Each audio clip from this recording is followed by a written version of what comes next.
Hi everyone, Miss Gooch here, and this is a video all about the poem Poppies by Jane Ware. And Poppies is about a mother recounting the moment when her son left for war. And Ware said she wanted to address the female experience as she found that it was rare to hear a female perspective in war poems. So the poem opens on Remembrance Sunday before moving into a flashback of the moment her son left, and then back to present as the mother walks up to a war memorial, desperate to find some sort of reminder of her son in her environment. And it suggests that the son has died, but it's never confirmed, although we are left with a very sort of sad image of the mother's loneliness at the end. So how does this poem link to conflict? Well, this poem mainly explores the domestic impact of war. So domestic meaning home, the impact on the families of soldiers and of the people that were left behind. And it also explores the conflict between expectation and reality. Now we'll pick that apart a bit more after we've read through the poem. So follow along with me. 3 days before Armistice Sunday, and poppies had already been placed on individual war graves. Before you left, I pinned one onto your lapel, crimped petals, spasms of paper red, disrupting a blockade of yellow bias binding around your blazer. Sellotape bandaged around my hand, I rounded up as many white cat hairs as I could, smoothed down your shirt's upturned collar, steeled the softening of my face.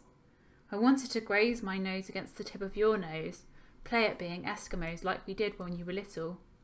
I resisted the impulse to run my fingers through the gelled blackthorns of your hair. All my words, flattened, rolled, turned into felt, slowly melting. I was brave as I walked with you to the front door, threw it open, the world overflowing like a treasure chest. A split second and you were away, intoxicated. After you'd gone, I went into your bedroom, released a songbird from its cage. Later, a single dove flew from the pear tree, and this is where it has led me, skirting the churchyard walls, my stomach busy making tucks, darts, pleats, hatless, without a winter coat or reinforcements of scarf, gloves. On reaching the top of the hill, I traced the inscriptions on the war memorial, leaned against it like a wishbone. The dove pulled freely against the sky, an ornamental stitch. I listened, hoping to hear your playground voice catching on the wind. Alright, so let's break down these stanzas and go over some of that key imagery. So it starts 3 days before Armistice Sunday. So Armistice Sunday, as I said, is Remembrance Day. So although we're not clear that the son has definitely died, the fact that the mother is preparing for Remembrance Day does suggest it quite strongly right from the outset. And she talks about the poppies, which we know, again, are symbols of remembrance. And then almost immediately she goes into a flashback before you left. And she talks about how she pinned a poppy onto his lapel, which is the collar of a jacket. And she says here that the spasms of paper red. Now the word spasms is quite a violent image. It's when your body jerks uncontrollably, normally when you've been injured. And we start to see that she uses some of this violent, aggressive imagery throughout the poem, and we'll pick up on some more. Maybe because you think that the violence stays at war, but actually it comes into the home as well. So she's having to deal with that kind of violence from afar. And then it says, this is interesting phrasing as well, she says, disrupting a blockade of yellow bias. So if you're biased towards something, it means that you have an unfair preference towards it. Normally it's to do with like racism. So if you're biased towards a certain group because of their race, it means you pick them. Or in sexism, if you're biased towards men, it means you'll always pick the men first and give things to the men. And I think what she's saying here is this yellow bias. So as soon as her son put on the uniform, he was biased towards war, and he chose war, and she felt like unfairly he chose war over her. Maybe that's one interpretation of it, but that's quite interesting to think about. And then she goes into a lot more detail about this moment. It's clearly burned into her memory because she can remember each tiny part. And this lovely motherly image where she wraps sellotape around her hand. Again, we've got this like violent imagery suggesting injury creeping in there. And she says, I rounded up as many white cat hairs as I could. So she's brushing away the hairs from his uniform. But if we think about the colour white, which can sometimes symbolise innocence, we could think about how she's kind of maybe wiping away his innocence, trying to help prepare him for war. That's quite a nice way of thinking about it. And then all these other motherly things she does. She smooths down his shirt and his collar. And then she's really trying to hold herself together. So she's steeled. So she made her face tough when it was softening. When, maybe it's crumbling because she wants to start crying. And she wanted to rub her nose against his. And she resists the impulse to run her fingers through his hair. She calls them the black thorns of his hair. But so she holds back. Maybe this is her regretting it now, saying I should have done these things while I had the chance.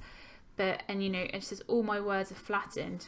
Another bit of kind of what you could say violent imagery there. But all her words won't come out. So this is her holding back and not really telling her son how she's truly feeling. And then in the next stanza she says, I was brave. So you think of soldiers being brave, but there's a bravery to the mothers as well that have to let their children go and stay at home not knowing anything about what's happening to them. And that's just an interesting different perspective. That's what Ware wanted. She wanted that female perspective. And then she says here that for her son, the world was overflowing like a treasure chest. So he viewed the war as like full of opportunity. And it says a split second and you were away, intoxicated. So you normally associate intoxicated, toxic is when you've had alcohol or drugs, so you've put toxic things in your system and it's changed the way you think about things. So if you think about that in terms of war, if he's intoxicated by war, it's almost like he's been poisoned to think that way, and it's altered the way that he's thinking. And then she's left alone after you'd gone. So it's still a flashback, but she's moving through the stages and she went out to his room. And then she sees a dove in the sky that leads her. And this is where it has led me. So now we're kind of back to this present moment. She's at the church. And she's up there. So there's those bird images. Oh, excuse me. So she's up there and she says, without a winter coat or reinforcement of scarf and gloves. So perhaps we could think about how, she doesn't need a coat anymore because she's cold inside without her son. She doesn't really care about herself anymore. Maybe she's numb to it all, not really feeling the cold the way she used to. And then we come up to this final stanza where she reaches the top and she's by a war memorial. So again, another indicator that her son might be dead. And she leans against it like a wishbone. So we know what a wishbone looks like this. And we could read that as, so if you do a wishbone, if you get this bit when you pull it apart, it means you've won. So you have a 50-50 chance of winning. So we could maybe read it as her son has a 50-50 chance of survival, of coming back. Or maybe that she feels like she has a 50-50 chance of surviving his loss. But I think that's a nice image to pick out, to analyse. And then we go back to the dove that's flying away, and then she's listening, hoping to hear her son's voice again. So in all of her surroundings, she's hoping to hear or catch that memory of him again. So we can clearly see that the poem explores that domestic impact, the home impact on the mother, and maybe not. I will pick apart this in just a bit more detail in a moment, so the expectation versus reality coming through. So let's have a look at some language to do with these two central arguments in a bit more detail. So this one here I just wanted to explore. I resisted the impulse to run my fingers through the gelled black thorns of your hair. So the verb resisted conveys how difficult it was for the mother to hold back those maternal instincts, that means motherly, and let her son go. We kind of talked about that in the other words as well, like I steeled and I wanted to do this but I didn't. And then this is a very interesting image. So we could think about how thorns and on your head could link to Jesus's crown of thorns, which suggests that the mother knows that her son is about to sacrifice himself. So if you think about that in religion, Jesus sacrificed himself for us. Soldiers do a very similar thing. They put their life at risk and sometimes die to save others. So that's an interesting image to think about there. And then this one, after you'd gone, I went to your bedroom, released a songbird from its cage. So talking to the son throughout makes it unclear if he's died or if these are her memories, but going to his room shows how she wants to stay close to him. So as soon as he's gone, she's straight up into his room to try and find that connection. So she's looking all around her surroundings to try and find something that's going to make her feel closer to her son. And then there's this metaphor here. I don't know if she actually does this, but we could think about the songbird as a metaphor for the son, because it shows how, well, one, she's had to let him fly free, so she had to open the cage and let him go. But you could also think about how the happiness, the song, the joy of her life has left now that he's gone as well, which is quite sad. And then let's think about the conflict between expectation and reality. And this is the perfect one, this simile, the world overflowing like a treasure chest. So it shows how excited the son was, and he saw the war as an opportunity. So for him, it's like treasure, it's golden, it's precious, this opportunity. But it also links to war propaganda. So you probably know those posters that present the war as fun. They target younger men particularly to try and make them join, to show them that it's masculine and manly and all your friends are doing it, so come along.